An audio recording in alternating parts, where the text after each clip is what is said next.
Welcome to the layer-by-layer overview of Psalm 20. A way to remember this psalm is with the phrase, "May the Lord answer you." This psalm is distinctive as the people pray for victory on behalf of their king. The psalm has 3 sections after the superscription, all focusing on the idea of victory. First is victory desired, when the people express their desire for their king's victory when he goes out to battle. Next is victory assured, when the king expresses his confidence that the Lord will answer him, the anointed king, and the people confirm their trust in the Lord alone. Last is victory requested, when the people actually ask the Lord for victory directly, but not only on behalf of the king. They now join the king, asking, "Lord, answer us." The emotional tone of a psalm is important for understanding it correctly. The first section, Victory Desired, expresses confidence in the Lord as the source of victory. The second section, Victory Assured, expresses confidence in the Lord's answer. Both the king and the people affirm that they believe God will respond. The last section, Victory Requested, expresses unity and solidarity as the people join their king in their petition. We will now walk through the poem, explaining it verse by verse. Superscription, verse 1. For the Director, a psalm by David. We interpret the psalms with the superscription, for the Director, as musical compositions intended to be performed by the temple musicians in public settings. This was a planned song, written by David, meant to be performed on public occasions. This indicates that David crafted this song for the temple musicians, perhaps to be sung on behalf of the people, perhaps accompanied by the people, to sing before the king would go out to war. This may have been part of a formal send-off for a king going to battle, similar to contemporary liturgical prayers. The first section, Victory Desired, is the people's prayer on behalf of the king, depicting what victory would entail, from the moment trouble arises, through when the Lord helps, to the final celebration of victory. But this is not a prayer addressed directly to the Lord, but rather resembles a blessing addressed to the king. It begins by describing the desire of the people, before making the actual request at the end of the psalm. Verse 2. May the Lord answer you on the day of trouble. May the name of the God of Jacob protect you. The speaker here is the Israelite people, likely represented by the temple musicians.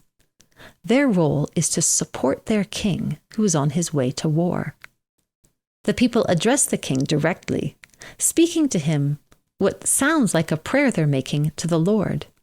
This makes it a combination of a blessing and a prayer, as the people use all their influence with God, as his chosen people, in order to intercede for their king, asking for protection. This gives us a picture of the relationship between the people, the king, and God. From the rest of the psalm, we gather that the king has already sought the Lord. The people's role is to support their king, which they do in 2 steps. First, here they bless the king with an indirect prayer that the Lord will answer him.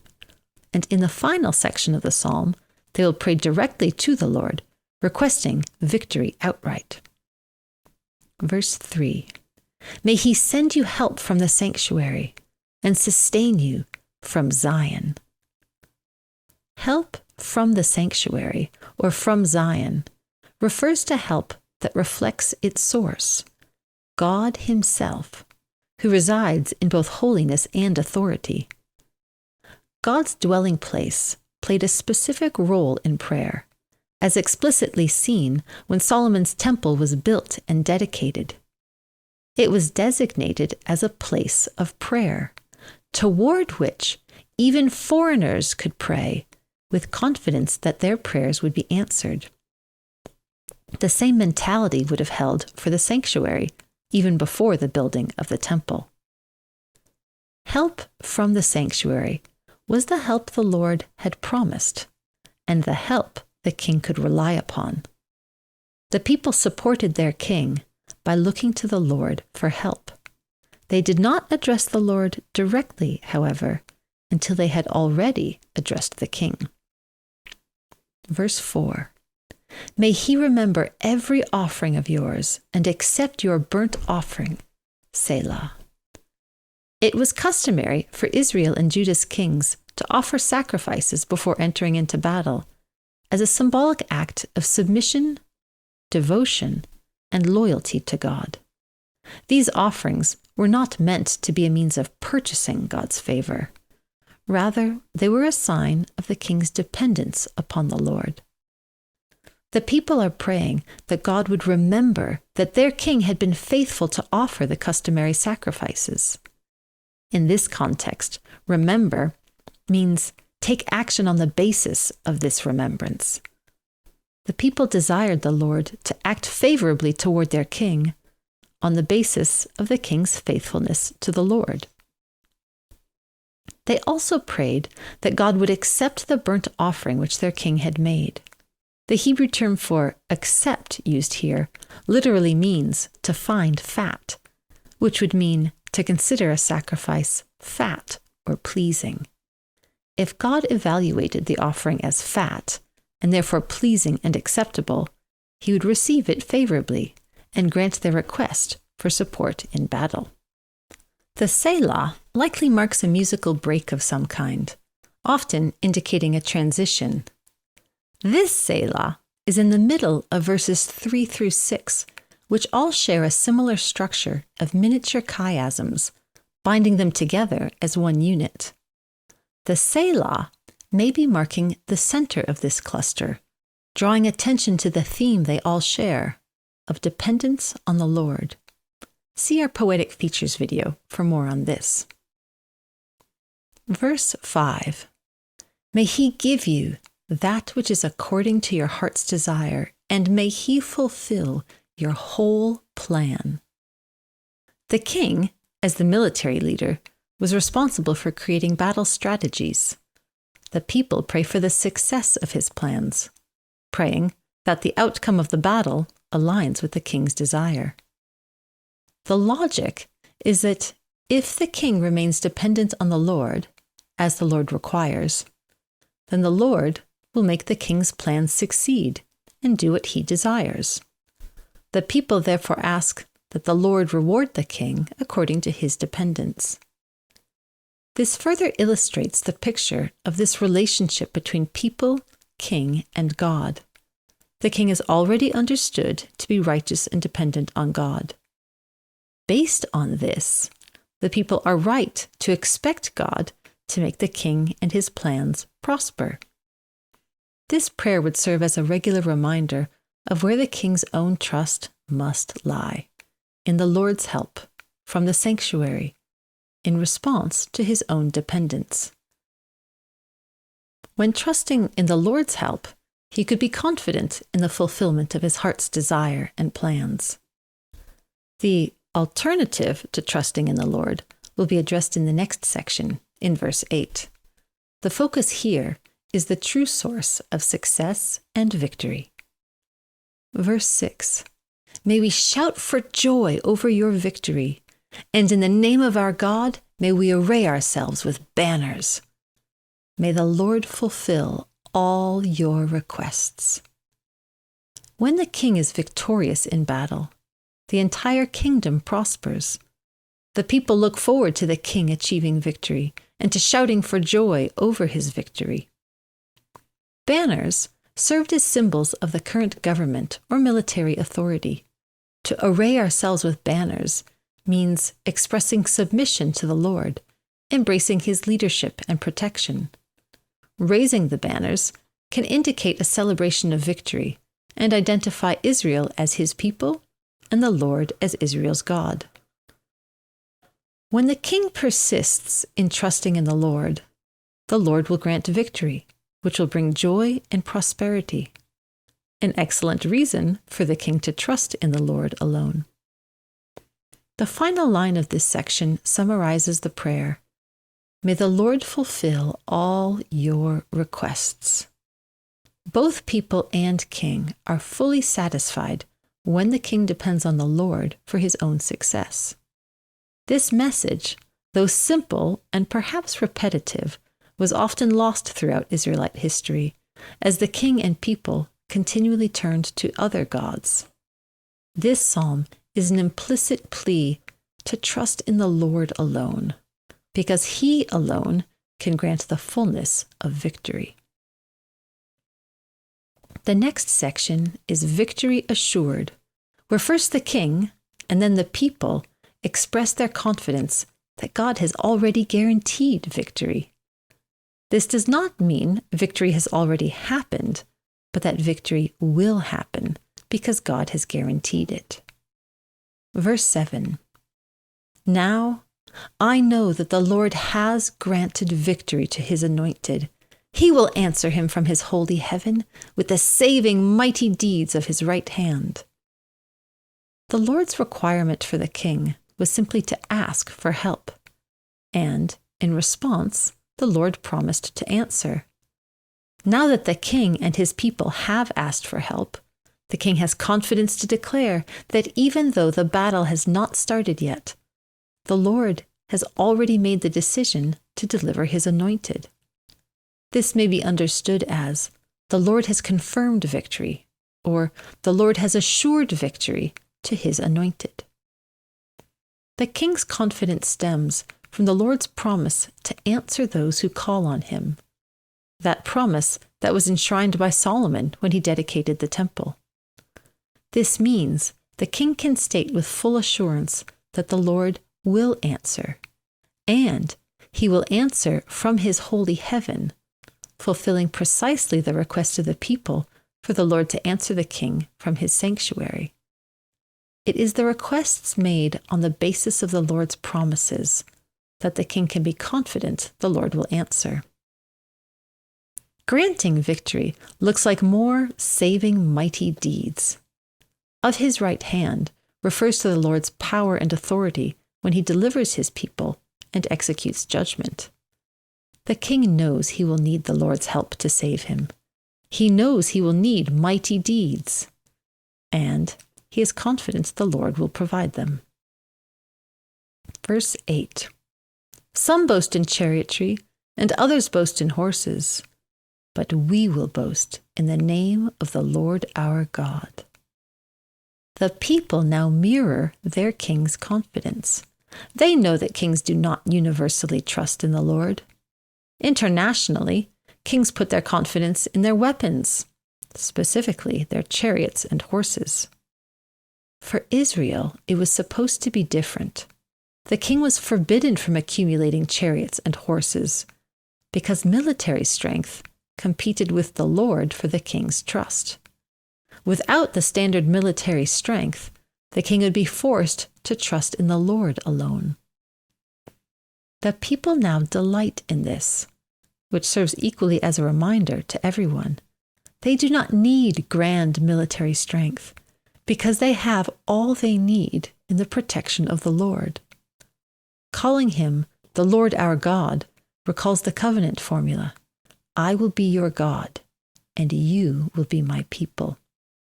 The people know they are in covenant with the Lord, and that covenant enables them to boast in the Lord alone, even when faced with adversaries who have abundant chariots and horses. Verse 9. They have collapsed and fallen, but we have risen and stood upright. The people's confidence is justified. They have seen those who trusted in horses and chariots collapse and fall, while those who trusted in the Lord rose up and were still standing after the battle. The paradigmatic example in Israel's history is the battle against the Egyptians. Despite the vast professional Egyptian army facing the Israelite people, who had no army at all, the Egyptians collapsed and fell.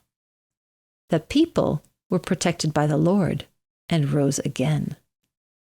This is not just history. This is the pattern the people have come to fully expect for the people of the Lord. In the last section, Victory Shared, the people join with their king as they cry out for help. They share with their king, asking the Lord to answer us instead of the king alone. Verse 10, Lord, grant victory to the king. May he answer us on the day of our calling. The alignment of people and king takes a step further in its development. Until now, the people have spoken about the Lord in the third person, not praying directly to him, as if keeping a respectful distance. Now they address him directly. They once again request victory, tying the end of this psalm back to the beginning and confirming the whole purpose of the psalm. But they also modify their request ever so slightly. Instead of asking that the Lord answer the king alone, they ask that the Lord answer us. By this token, the people accept the king's success as their own success, and they stand fully united with their king, collectively seeking the Lord's favor. They do not merely intercede. They identify with him and seek for themselves as well. Psalm 20 beautifully illustrates an ideal relationship between the Lord, the king, and the people. The people trust the king is righteous and joyously take up their own role of interceding on his behalf before the Lord, confident that the Lord will answer. The king does not stand alone, for his people join with him in petitioning the Lord for favor. This can be seen in the bolded you in the first section compared to the bolded us in the last section. The people consider him faithful in his sacrifices, his refusal to depend on chariots and horses, and his dependence on God. This results in devotion of the people to their king. The expectation, of course, is that the king will therefore fight on behalf of the people, protecting them and bringing them prosperity. If the Lord blesses the king, then all benefit, king, people, and the Lord who will receive blessing from his people. The two prayers of the people frame the king's own expression of confidence. It may seem unusual to first express confidence in something and then request that same thing. However, this is the purpose of so many of the Psalms, to remember what God has said he will do and to ask him to do that very thing. The expression of faith is so often to request out loud what God already promised he will do. Trust in the Lord becomes the basis on which his people make requests. When his people trust him, then they have confidence to make their requests known. In a beautiful irony, here in Psalm 20, the king's confidence is preceded and followed by the people's active petition. His confidence, poetically, is dependent on their intercession. It is that dependence of both king and people that assures their future success, which the Lord will bring about.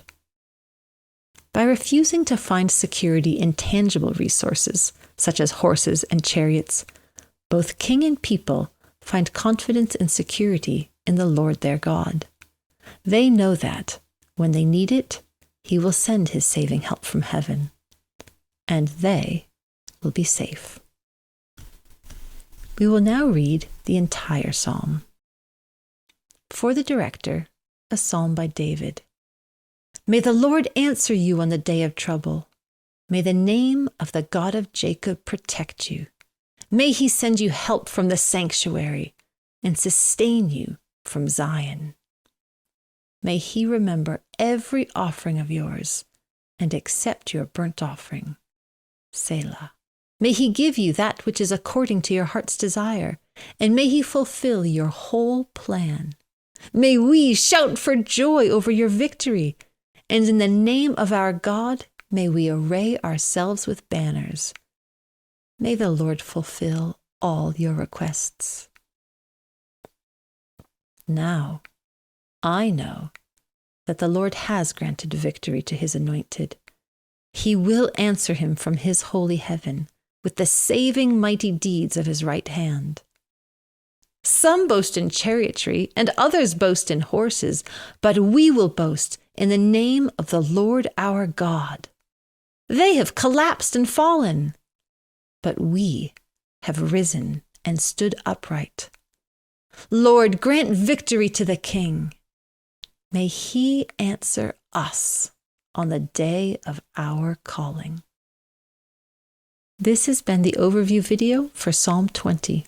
Our goal in this video is to present a single, coherent interpretation of the psalm.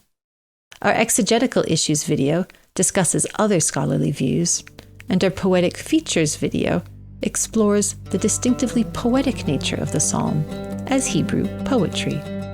Please visit us at Scriptura.world to learn more about our project, including more details of this psalm and how we came to this interpretation. Thank you.